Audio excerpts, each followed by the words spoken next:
Y'all have to hear it. You all have to hear this stuff.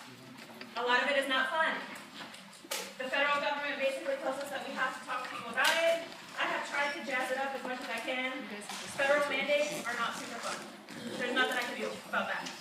But I will try to make it suck less. My name is Eileen Dabrowski. I'm one of 5 victim advocates for the university. So you hopefully will be working with me in a more positive way. A lot of times when there's an emergency in a residence hall, we are on call 24/7. So you may see me at 3 in the morning, 1 a.m., things like that. We do respond to violent crimes that occur. So you may be seeing a lot of me. I'm also a full-time or a part-time PhD student here. That's why I'm tired.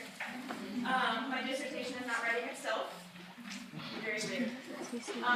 But I'm here to talk to you. I also have one of my students. Everybody say hi to Will. Very nice. I will take it. And I'm here to talk about my office, the Center for Victim Advocacy and Violence Prevention. Where's CJ? CJ could actually tell you about my office because he used to work for me until he got a job as an RA, which I'm sad about, but happy for him. So you can always see CJ. So, maybe, there we go. So, how many of you have heard of Walk a Mile in Our Shoes? Me! Okay. This is one of the many things that we do here at USF that's different from other campuses. This year, it'll be Thursday, October 15th. People have been saying since these mandates came that college campuses needed to be doing events like this. Well, guess what? We've been doing it for 10 years already. So we're already sort of doing things that a lot of other college campuses are scrambling. Entire USF baseball team in size 13 up to 15 double wide red high heels. So I want to hear we don't have your size? Yes, we do. It'll be Thursday. It's a lot of fun. I'll make sure y'all get flyers and you can get them out to your residents. It's really a very cool way for survivors to see that there are good people on this campus. Because if something bad happens to you, you assume that all people are bad, and that's not true. So it's a really cool event. I'll talk a little bit more about it later. Maybe. How about you, Cliff? No?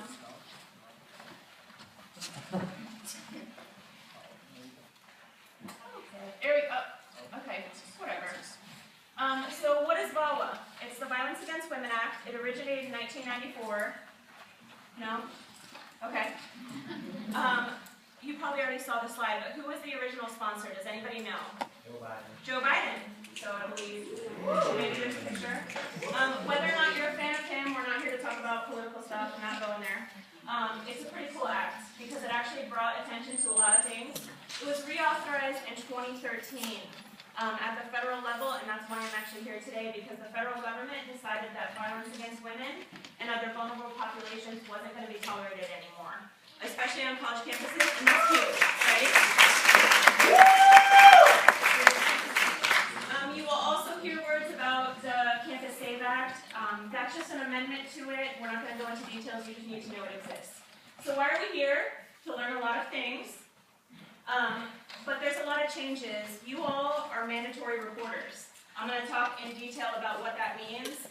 That is a good thing and a challenge, and I'm going to talk about both of those sides, okay? And how each of those, CLEARE is statistical data, which you're going to hear about a little bit later. VAWA is the Violence Against Women Act, and Title IX is something that prevents discrimination based on gender, which you're also going to hear about after me.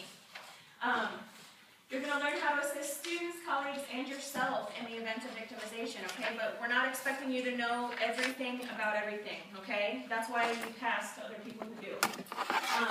And we're going to talk about who's a mandatory reporter on campus versus who's not.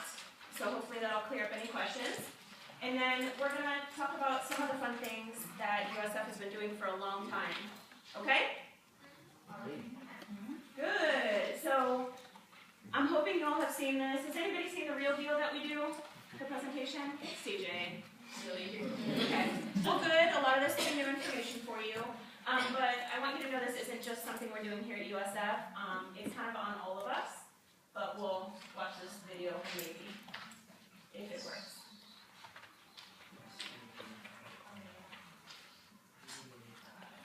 Here at the University of South Florida, we're working together to stop sexual violence. Ending sexual violence begins with trust. We're going to hear good. We are active observers. If we see something, we'll do something.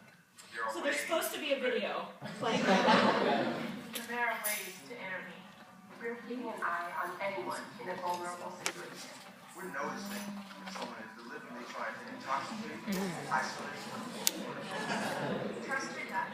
If something looks like it might be a bad situation, I'll send it to you. probably is. It's good. we're telling everyone, be direct. Listen to the words. If you notice someone who looks like they may need help, ask them if they're okay. We are not looking at other ways, We're looking out for anyone who's had too much to drink. or anyone who cannot consent. We call non-consensual sex exactly what it is. It's rape. No doubt about it. We say sexual assault is unacceptable. Unacceptable. Unacceptable. We refuse to be part of the problem. We're part of the solution. In our community, they'll step up and say something. It's on us. It's on us. It's on us. Visit it'sonuS.org today. Take the pledge and stand with us. Then share the link. Because Everyone join us in the campaign to end sexual violence. Students, faculty, staff, everyone. Because that's what it takes. It really is on us. Okay, so what you missed was basically a lot of really important diverse people at USF, including our athletic director, Mark Harlan. Some athletes, some members of the Greek community, some student leaders, and everybody talking about it's not going to be okay on our campus anymore. Everybody good? I'll make sure you get this electronically. Apparently the computer is like 30 seconds behind on everything. So we're just going to roll with it. Welcome to technology at USF, right? So today's topics, we're going to talk about a lot, as I said, but we're going to talk about policies specific to sexual misconduct, sexual harassment, consent, reporting of incidents, things like that. Relevant Florida statutes. Florida does things very differently from other states. Some of the things that I'm going to talk about today actually indicate why Florida is a little bit better in some ways. We'll talk about them. Confidential resources and non-confidential resources. So who, if you disclose something, is it kept there versus who, if you tell, do they have to tell someone else? Okay. Reporting options for victims. There's a lot of options for victims, one of which is to not report. We're going to talk a lot about that. Preservation of evidence, warning signs of an abuser, and the USF investigation process. Sanctions for the person who does bad things, basically, and accommodations made for victims. We're going to talk briefly about prevention and bystander intervention, and maybe we'll see a video. It's called One is Too Many, but we'll see.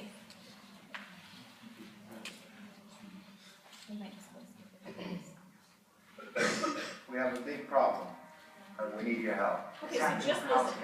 campuses, at bars, at parties, even in high schools. It's happening to our sisters and our daughters. Steve Carell, Our wives and our friends. Daniel It's called Craig. sexual assault, and it has to stop. We have to stop it. So listen up. If she doesn't consent, or if she can't consent, it's rape, it's assault. It's a crime. It's wrong. If I saw it happening, I was taught you have to do something about it. If I saw it happening, I speak up. If I saw it happening, I'd never blame her. I'd help her. Because I don't want to be a part of the problem. I want to be a part of the solution. We need all of you to be part of the solution. This is about respect. It's about responsibility. It's up to all of us to put an end to sexual assault. And that starts with you. Because one is too many. Okay. So now let's talk about the super fun things. USF policy 0-004. Sexual misconduct and sexual battery harassment, including, which does include battery under Florida law. I'm going to talk about that a little bit later. But this should be pretty self-explanatory. We prohibit sexual harassment of all types at USF. It's not okay. There's very bad things that will happen if you engage in that. Also, as RAs, you are mandatory reporters. So just be aware that people who are professionals here know about things like, we're not going to talk about it. I've heard things like, we're going to pull a caster. You're welcome. So all I'm going to say is, protect yourselves. And also, we're pretty smart here at USF. We figure things out. Okay? We we don't want to see any of you who should be campus leaders be on the flip side of this, okay? Right? Free rent is a thing? Education thing? Okay. So I'm not going to read this at you. Can everybody see this in the screen? Thank you for the feedback. Understand we're going to talk about a lot of things. You have this in your packet that you received. I would really pay attention to this. It talks about the different offices that are involved, diversity, inclusion, and equal opportunity, who you're going to hear from after me this afternoon. The Office of Student Rights and Responsibilities, you know we love acronyms here at USF, so you're going to be seeing a lot of these. But understand that the designated office, whether it's OSSR or DIEO, will review the report and provide appropriate responses. Those responses can vary from counseling, mediation, which is in very limited circumstances, and or referral for disciplinary action, up to and including termination from employment and or expulsion from the USF system. So you all are technically employees of the university, right? And your students. Get it? Different pieces of it, okay? Let's move on. Maybe. So let's talk about sexual violence in Florida. In the state of Florida, we don't hear rape in the courtroom. We don't hear sexual assault in the courtroom. And a lot of times we don't hear other terms that other states use. In the state of Florida, a rape is defined as a sexual battery. A battery under Florida law is defined as an unwanted touch. Sexual would be the describer of the unwanted touch. Unwanted touch to a sexual organ or area, okay? Y'all have heard of aggravated battery? Unwanted touch with a deadly weapon. So sexual battery, unwanted touch of a sexual nature, okay? And it's defined as the oral, anal, or vaginal penetration by or union with a sexual organ of another, or the anal or vaginal penetration of another by any other object. This is one of the reasons that I'm glad I'm a victim advocate in the state of Florida. This definition is inclusive, so it doesn't assume that the only type of relationships that occur are heteronormative between a man and a woman. It also doesn't assume that only men rape, because that's not true, right? Anybody can rape. They shouldn't, right? But it protects everything. The last thing is it includes objects. So even though it's 2015, in all 50 states, things like digital, so finger penetration, oral penetration, and objects are not necessarily protected under the law. In the state of Florida, it's all considered sexual battery. So that's a good thing because it helps me as a victim advocate provide more options for survivors. And I'll talk about that later. The important thing is the sexual act or acts are performed without the victim's consent. And we're going to talk a lot about consent just to make sure you're good, okay? We talked about the not gender specific. Also, keep in mind I'm not saying that the offender must be a student and the victim must be a student. We are talking about any role within the university and anybody in the state of Florida, okay? So this affects everyone, whether you're an employee, student, both. Also understand that a person who is mentally incapacitated, asleep, physically helpless, or unconscious due to alcohol or other drug consumption is unable to give consent. Now let's talk about this for a minute. What's more fun, generally, if you choose to engage in sex with someone, and I'm not saying that you should or have to or, right, I'm not the sex police. What's more fun though, engaging in an activity with somebody who's participating in it back with you? Correct answer, right? Or somebody who is passed out because they are incapacitated by alcohol. Hopefully the first one, if you think it's the second, please see me after.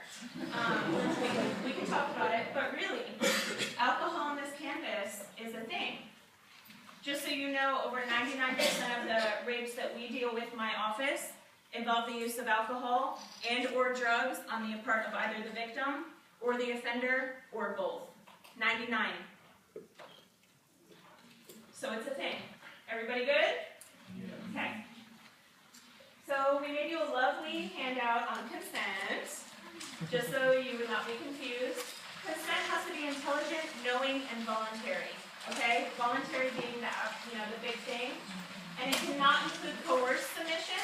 So whether somebody does it out of peer pressure, because they feel like they need to do it to fit in or belong, or out of fear. Right? When I have long-term percent, I do a pretty in-depth skit where I say, here's my gun, right? And if I hold it up to somebody and say, you're going to have sex with me, are they going to have sex with me? Yeah. Correct, right? Because they're not thinking about the sexual act, they're thinking about living. So kind of no, we're not talking about consent in, well, they didn't say no, or they didn't run away. Well, probably not because they were scared. Okay? And where we don't deem consent to be constructed to mean a failure of no.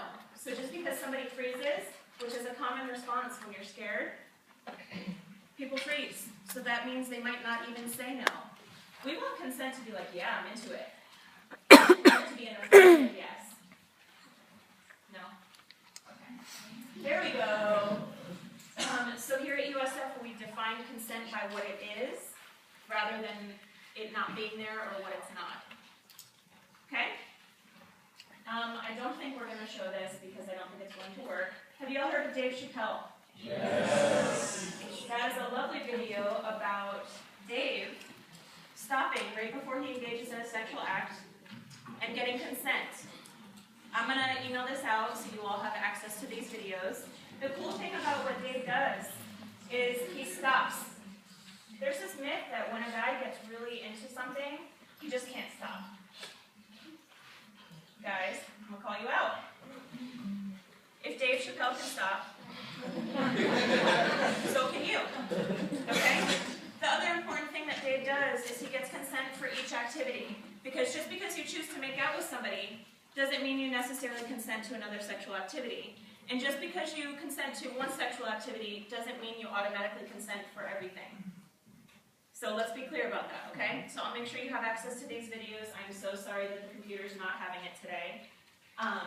Also understand as we move forward, USF also prohibits other types of violence. Relationship violence, which can include dating violence. Now it's 2015. What does the term dating mean to you all?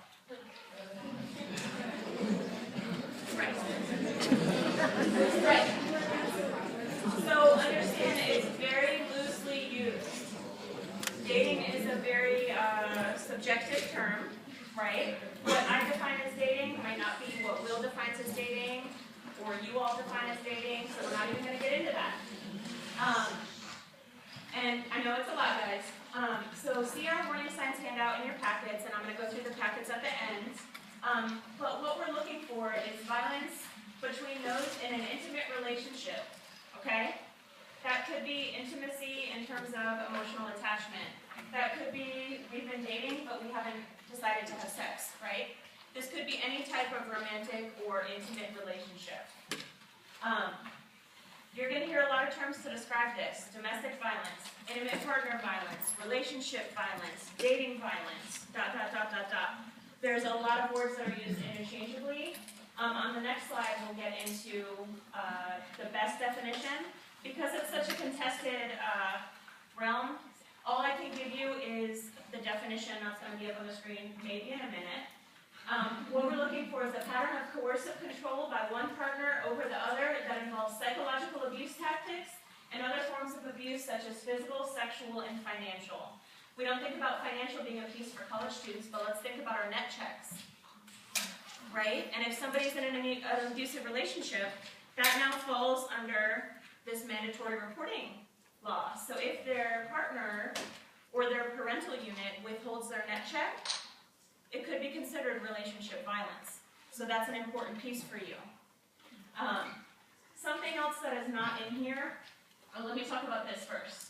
So once again, intimate partner violence is not something that happens within the heteronormative community, right? So this happens amongst all people, no matter who their partner is or who they choose to engage in a relationship with. In fact, bless you, it's also experienced, it says at the same rate. I actually think it's higher within the community, but we don't talk about it. So people who are LGBTQ+, are already stigmatized, are already othered in our society, so they're not going to come forward and talk about it. So kind of know that that's a very real thing, and it happens at a greater rate. Now, let's talk about something that has been a hot topic in my office. So you're going to have students who are 17, right? Yeah. Correct. We might not know if they're 17 or not. But let's say that student who is 17 sends an image of a sexual nature on their cell phone to another person. Guess what that is called? Child pornography. I highly, highly, highly encourage you, if you so need to send a photo to your person or whoever you want. Thank you. Thank you. Right. Very, very, very true. We always think, stay with me. We always think that we're going to be with our person forever. Okay? Maybe you will be, maybe you won't be. All I'm saying is, hopefully they get to see you in real life. Okay? And if you need to send somebody an image, really, really do that for your protection. Because if you're over the age of 18 and you hit send, it no longer is your property. Technically, the other thing about the internet, once it's out there, okay? So nothing makes me sadder, but be really, really careful about the 17. We don't think of it as child pornography, but it is. So what if, on the flip side, your partner is under the age of 18 and they send you a sexually explicit photo?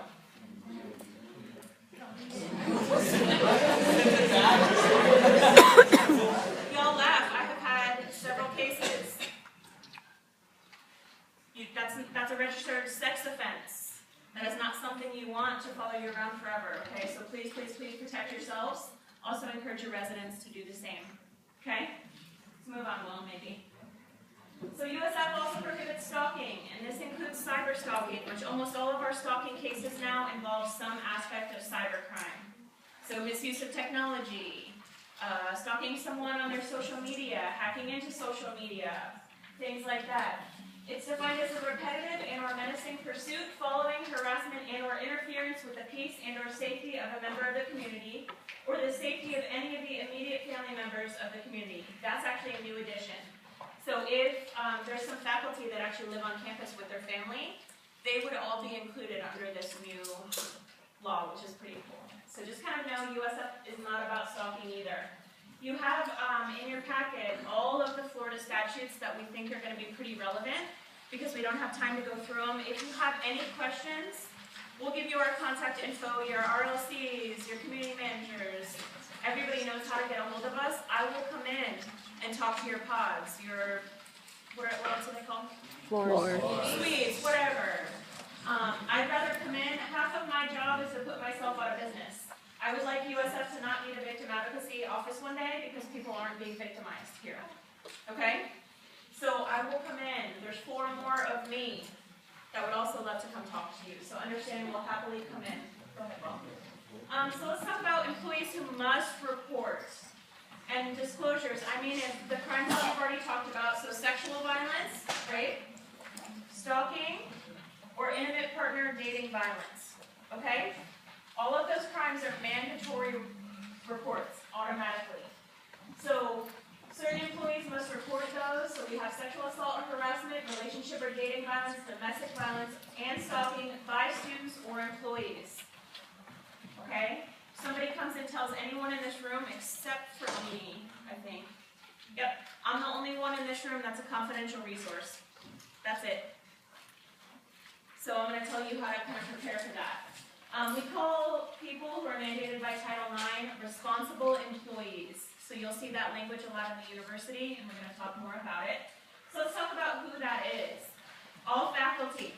So sometimes I teach courses here. When I'm Eileen, the professor, I'm not a confidential resource. I'm a mandatory reporter.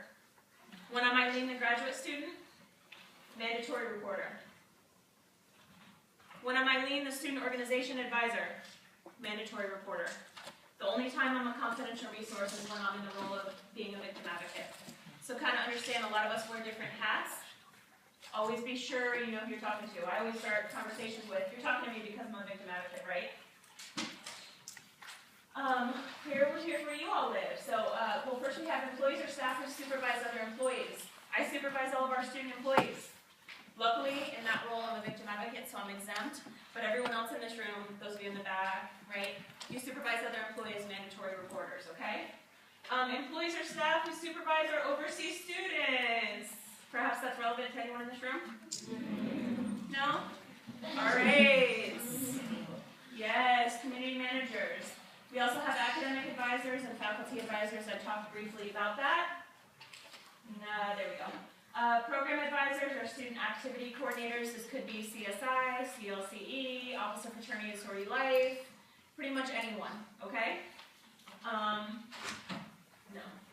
And there we go, graduate assistants. So I know we have some GAs in the room.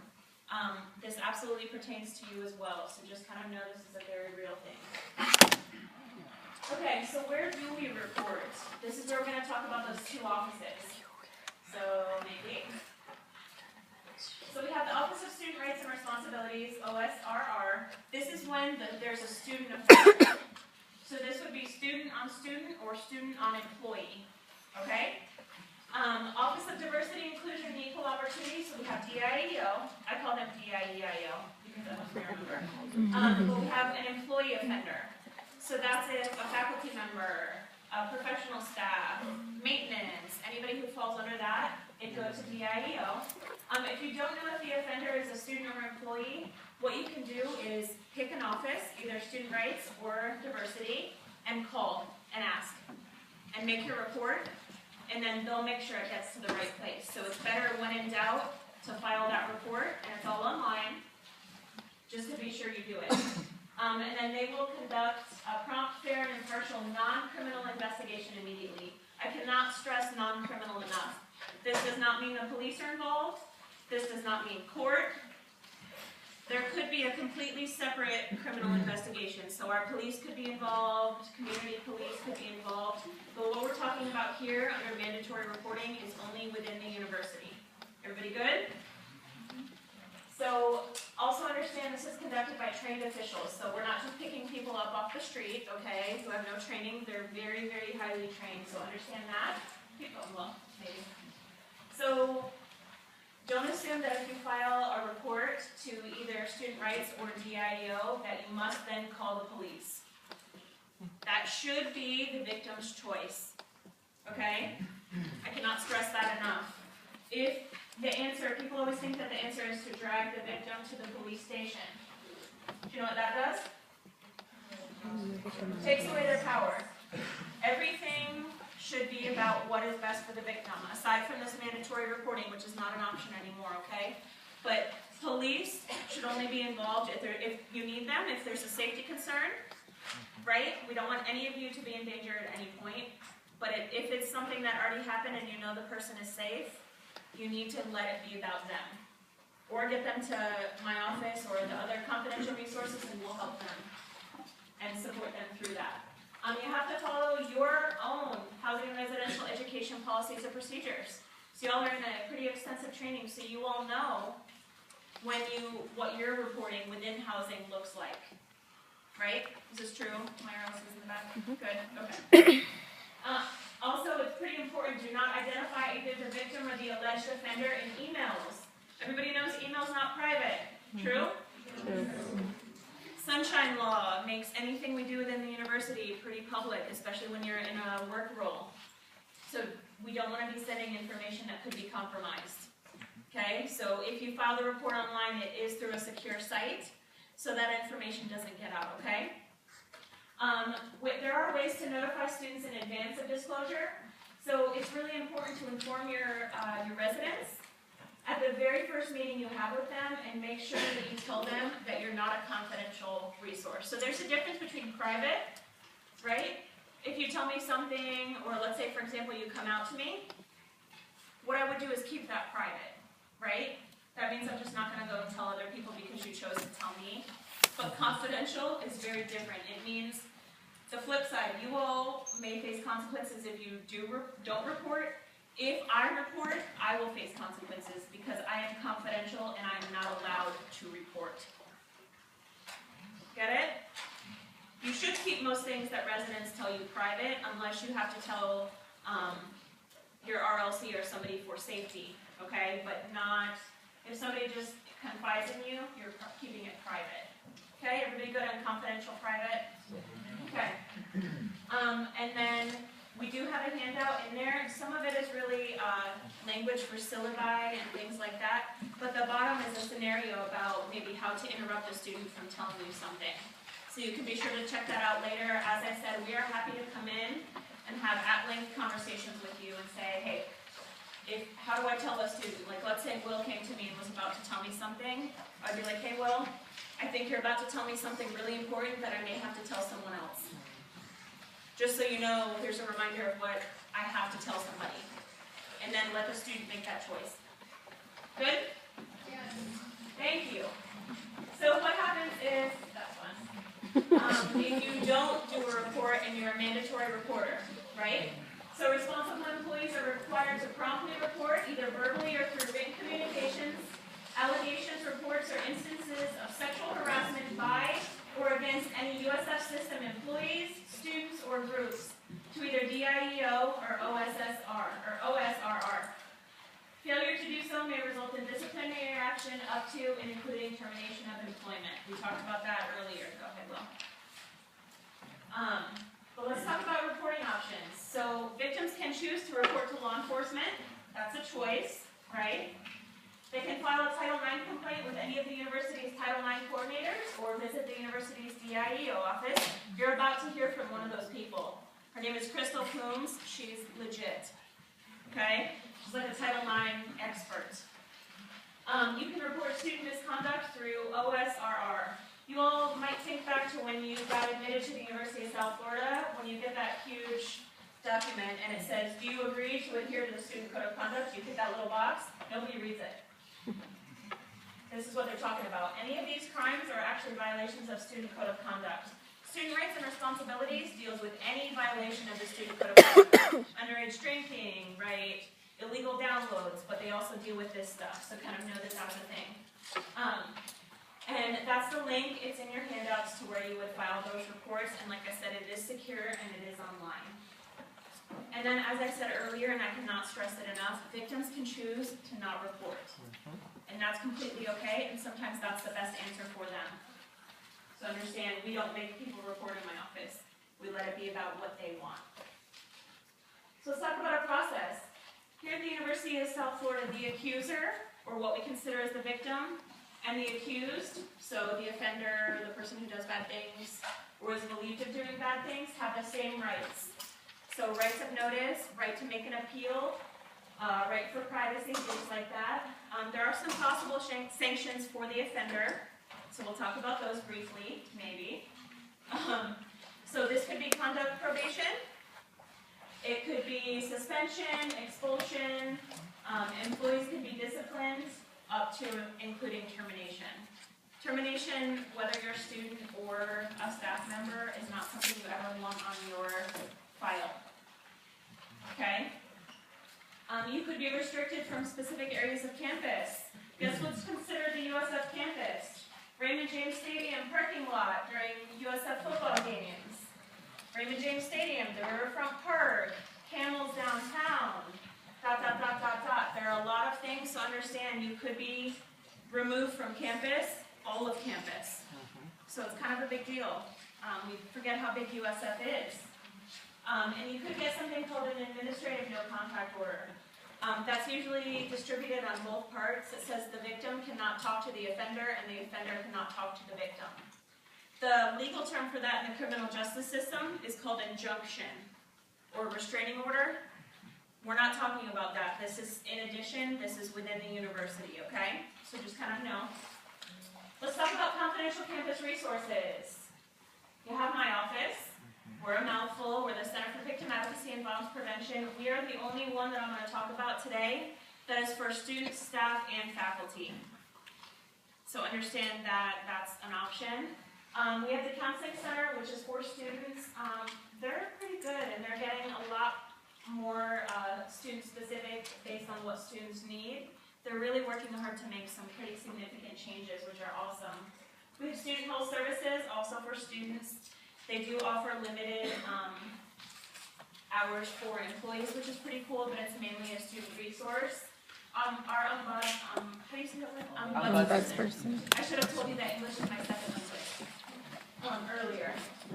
That person will always refer to my office, so understand they're going to get there eventually. And then students with disability services. All of these people are confidential places. So if you're like, I don't want to get them to victim advocacy, it doesn't seem like something for them, or I don't like Eileen, fine. Get them to somebody who can help them and who's confidential and safe. Because a student can lose faith in you if you have to do a report and they didn't know that you did. And I don't want that to happen because you're going to be their first line of defense, or you're going to be the first person that they want to talk to. That's a huge, huge, huge compliment. So let me tell you a little bit about my office. We've been around since 1992. We are the oldest program in the state of Florida, one of the oldest in the country. So it's actually pretty legit, which is one of the reasons that we're a little bit ahead of the curve here. Keep going. Our information's there, but you have it in your handouts. We are all professional victim advocates. I have a lot of things behind the end of my name. But one is a designation from the Attorney General of Florida. So if I need to break a lease for a client or something like that, I can throw around lots of big fancy words that nobody knows what they mean, like premise liability. Got it. Nobody wants to play with that. We can assist in all aspects related to victimization. So we do any type of crime. I've had everything from a carjacking to identity theft to an aggravated battery. We've had homicides. We've had suicides, we've had kind of the whole gamut. We are trained in all of them. We are here for the protection of victims' rights, and we make sure that they have their own self-determination to make their own choices. So basically, even if it's not something that I would do, it is not my place to decide for victims. It is my job to support them. So kind of understand, they're not gonna come to us and then I'm gonna say, here's what's best for you. I'm gonna say, here's your options. How can I support you as you make them? Okay? And we are here regardless of if there's a report. And that's either to the police or to DIEO or student rights. You don't have to report to work with our office. Okay? We talked about the confidential. I'm hoping that's obvious at this point. Other ways that we can help. We will explore all confidential options. So we're going to let our clients know who they can talk to and who they cannot, or how much information they can disclose versus how much they cannot. We do any report. I used to be in court at least 2 days a week. Now that my role has shifted, I'm not at court as often anymore, but victim advocates do accompany our clients to court. I had a federal case a couple years ago where I literally spent a month in court because that's how long it took. So understand we're sort of as much or as little as people need. We can obtain remedies and accommodations for victims. So sorry about the technology piece. We are trained in risk assessments and safety planning. So this is really important in intimate partner violence and dating violence cases and stalking. Because when the victim decides to leave, that's when they're in a greater risk for danger. So kind of understand that's why safety planning and those things are pretty important. So we can do assistance in obtaining an injunction or a restraining order, which is one of the things that we can do. We set them up with legal aid. We are not lawyers, but we work really closely with a lot of lawyers in the community. We do accompaniments to interviews, hearings, court, doctor's offices. A lot of students don't have cars. So if we're available, we'll accompany them to whatever appointment they need. We do housing and relocation, whether it's on campus or off campus. We are very, very, very fortunate to have really good relationships with a lot of different offices on campus, as well as some off campus. And we're very lucky to work as closely with housing as we do. We can get them into a safe emergency shelter. Understand that shelters are not always the answer, because we can't guarantee the safety of a shelter, okay? So that is sort of an absolute last result, but that is something that we can help with. And I talked about the transportation earlier. You have a question? What's the difference between an injunction and a restraining order? Injunction's the legal term, restraining order is the word people know. They're the same thing.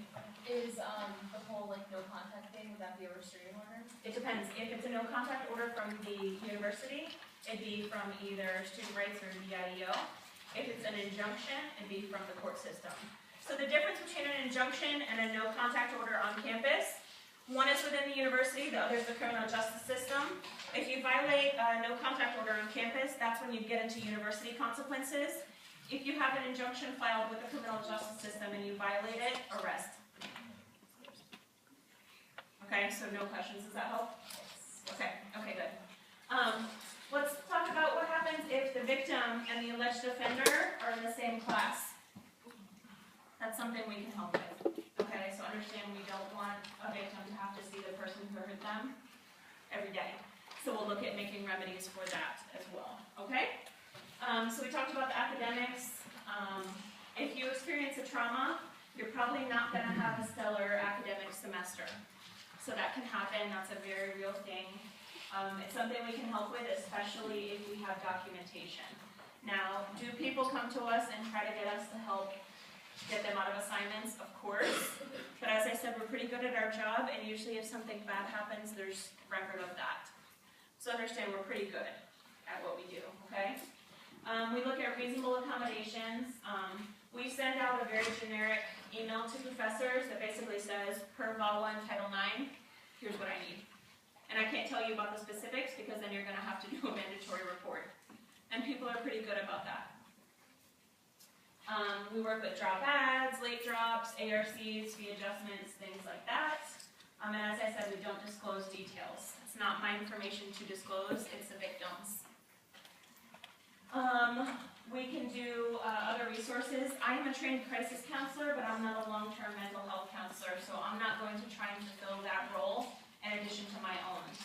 They may need to talk to a dietitian because they're either not eating or they're eating all the things, right? So I'm not gonna pretend to be an expert in that. So I'm gonna make sure that they're connected to other resources. No. Talked about it, just click them all if you haven't.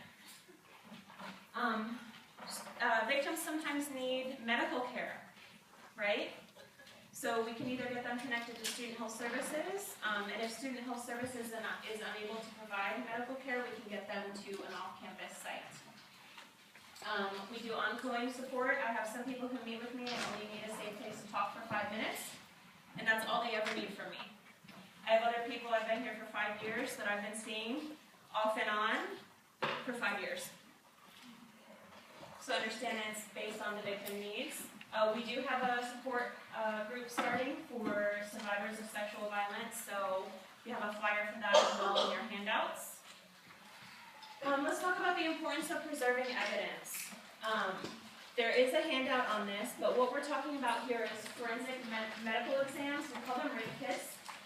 Science and technology and the medical field have advanced so much that we can now collect evidence up to 120 hours post the rape occurring. Okay? So understand that's something that we can help facilitate. A lot of times, we always offer, if a victim comes to us in the aftermath of a crime like that, we offer to accompany them, and a lot of times are right there with them as they get this exam completed, if they want. And we do work with specially trained nurse examiners through the Crisis Center at Tampa Bay. They are very empathetic.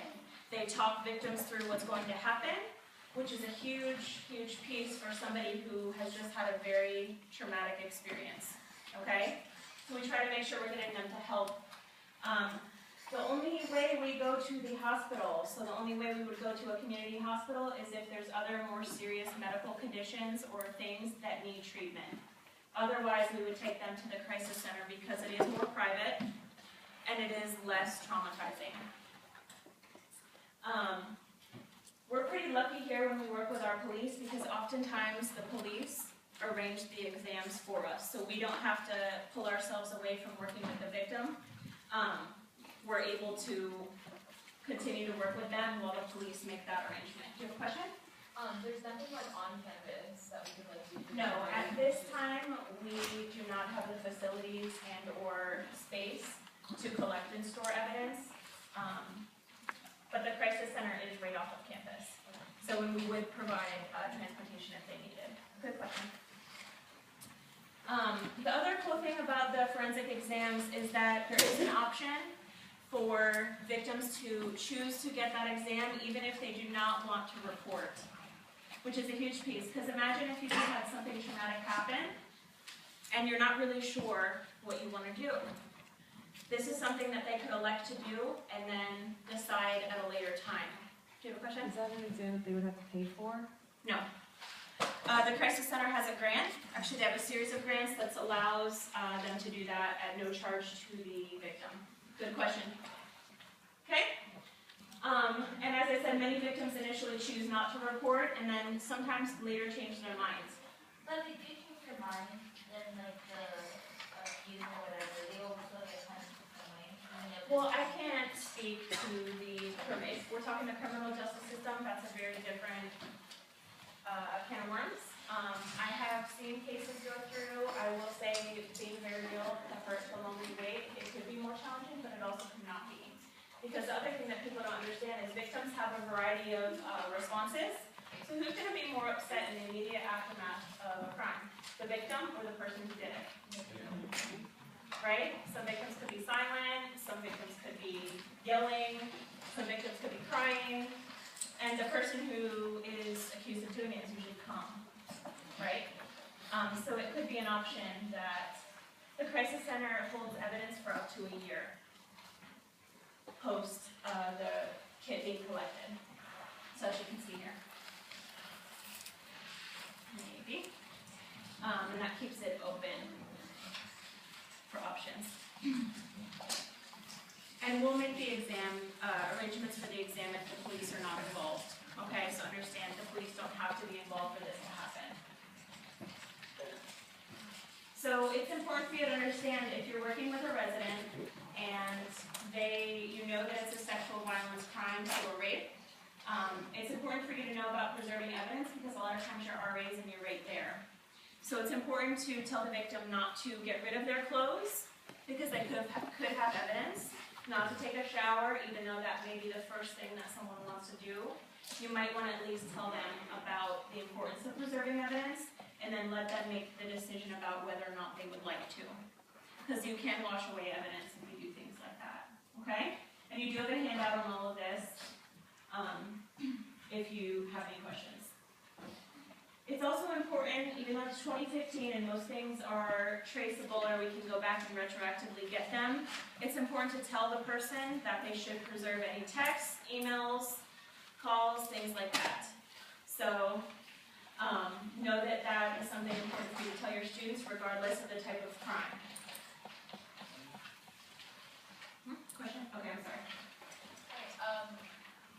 So are you supposed to tell your residents to avoid doing all these things only if they want to move forward with investigation? Yes, but also understand if you're the one telling them at this point, a mandatory report has already been done. So this is only for you to know in the event that a student discloses to you and they understand that you're going to have to file a mandatory report. Okay, so be sure you don't want to get to this step unless you absolutely have to. So this is, I don't know. I'm sorry. I'm just a bit confused on like how, like it says at 3 in the morning and say when this occurs and. If you all are involved, then I'm guessing the police will be involved because you would have to do a mandatory report. It would just be good for you all to know that you want to at least give them the option to preserve their evidence, if they want. If they know immediately that they want to take a shower, then that would be up to them. But it's important for you to know that if they do, they could compromise the evidence. Okay, thank you. You're welcome. A lot of victims want to clean up after a violent crime has occurred, so it's important to remind them to leave things as they are, so that an investigation can come in if they want and things be clarified that way. We're not going to show this because videos are not cooperating today. Crystal, if you want to pull up your presentation while we're doing it, it's been a little slow today. So let's talk about prevention. In the past, prevention has been seen as a women's only issue, right? We were taught not to go out at night. We don't do anything if we're alone, right? Things like that. That's not prevention, that's called risk reduction. So it's a little bit of a difference. Avoidance and risk reduction, as I said, are not the same. Most advice given to women was aimed at what was formerly called stranger danger, right? So if you don't go down the dark hallway with the creepy guy with the beard and the trench coat, we're safe, right? That's not necessarily prevention. Prevention is preventing something before it has a chance to happen in the first place. So in my office, we don't like to tell people don't get raped. We'd rather tell people don't rape. Right? Okay. So you're all here because you're student leaders. True? Yeah. I hope so. Otherwise you're in the wrong spot. So prevention is everyone's responsibility, even though we don't act like it. We're all USF bulls, so we need to kind of know that. Active bystander intervention is a successful strategy. Hang with me, guys. We're almost done. And is strongly encouraged here at USF. We're going to challenge you to not be invisible when you leave this room, right? Don't look at the ground. Actually be present in things. We do have a 60-minute interactive presentation called The Real Deal. We are happy to come and do it for your residents if you like. So kind of know that that's a thing. And then we talked about the awareness-raising events like Walk a Mile and Seek Back earlier. We'll try to go through it. Pull all the cycles on the side.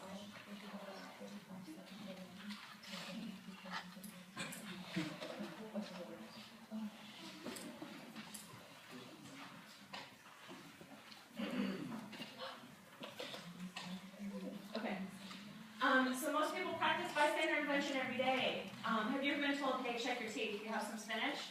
I don't eat meat, so I always have spinach in my teeth. That's bystander intervention. I'm also notorious for walking around on campus carrying all the things, coffee, water, books. When people get the door from me, that's bystander intervention. We just don't like to think about it like that. One of the most highly successful bystander intervention campaigns is Friends Don't Let Friends Drive Drunk. That's bystander intervention, but we don't think about it like that. So we like a little bit of theory in my office.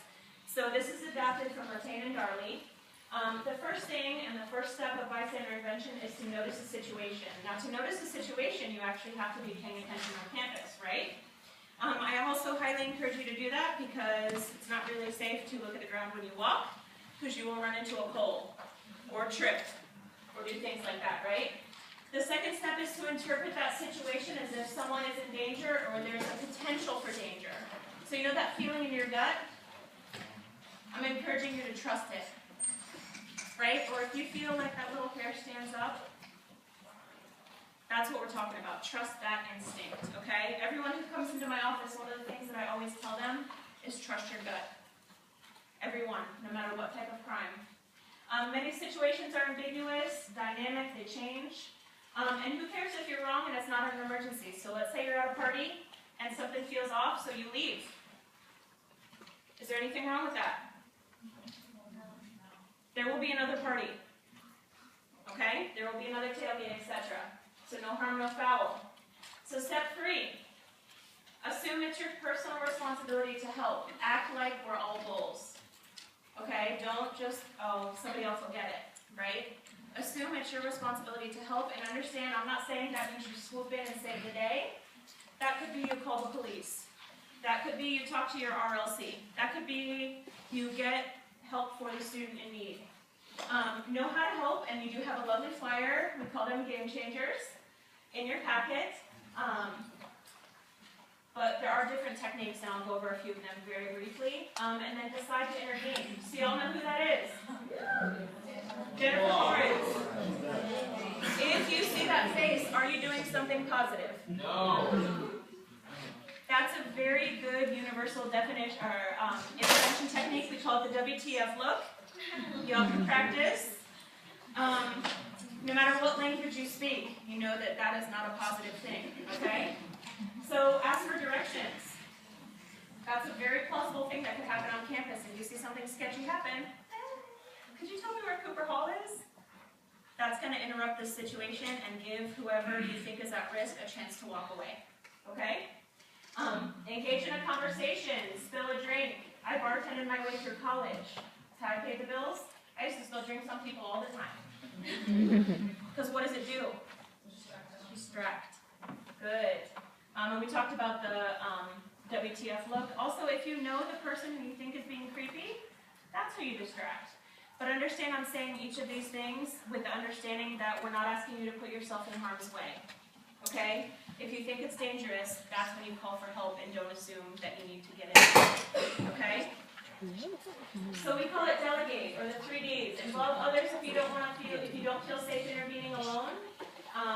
My job is to put myself out of business, not to create more harm for people. So kind of understand, I'm not asking you to put yourselves at risk, I'm actually asking you not to. As friends, if you need help, I believe in strength in numbers. So if you're at a party or you're at a tailgate, get 6 of your friends, and I'll go distract someone, okay? And find the person who you think is at harm, get their friends, because a lot of times they may not know, and make sure the friends are aware that there's something sketchy going on, okay? And when in doubt, call 911. Maybe. Okay. Direct is the other D. This could be passing off. It could be directly confronting someone. So, those of you, I'm 5'3", so I'm not going to go up to somebody I don't know who's 6'4" and say, hey, I think you're doing something really bad, okay? But I might be able to have a conversation with somebody I feel comfortable with or safe, and when I know I'm not putting myself at risk. Or if it's at a party and you see someone who's very incapacitated by alcohol, say, you know what, her friends are taking her home right now. And make sure you get them to their friends, okay? Maybe. We're not going to show this video because it's not playing, but I said you will get all of these. Let's talk about the handouts that you have. You have a lot. I know I covered a lot, and I know we breezed through a lot of it. We have a flyer on our office. We have an emergency contact card stapled to the front. You all have services here that you might not know about. Refer your residents to Safe Team. If their car battery dies, there's a service where they'll jump you for free. You're welcome. We have a flyer on REAL, the Relationship Equality and Anti-Violence League. Will is one of our REAL trainers. He's coming on his 3rd year with us. CJ, give CJ a shout out because he's one of my friends. Very nice. We talked about the important member card. We have student disclosures. We have prevention strategies. Maybe if the next slide cooperates. We have definitions because we're not asking you to remember everything you've learned today and everything you're going to hear from Crystal. It's a lot. We have a warning signs flyer. Now understand, those are just potential warning signs, okay? They're not exact science. I'm not asking you to go around and say, you mean all these things, okay? That's more trust your gut, come in and see us. We have safety apps. Title IX is supporting crime victims here at USF. The Game Changers, which are the plays I told you about that include the WTF look. And the Real Promise. The Real Promise is basically a promise to be an upstanding bull. To not condone, engage in, or let this campus be one where sexual violence, dating violence, stalking are okay. We're not going to do it anymore, right? We encourage you to contact us with the questions. There's our helpline. My office is on call 24/7, 365 days a year. So we are here if victims need us. Oh, we do have a Facebook. I encourage you to check us out. That's how we give away our Got Consent shirts and things like that. Everybody good? Yeah. All right.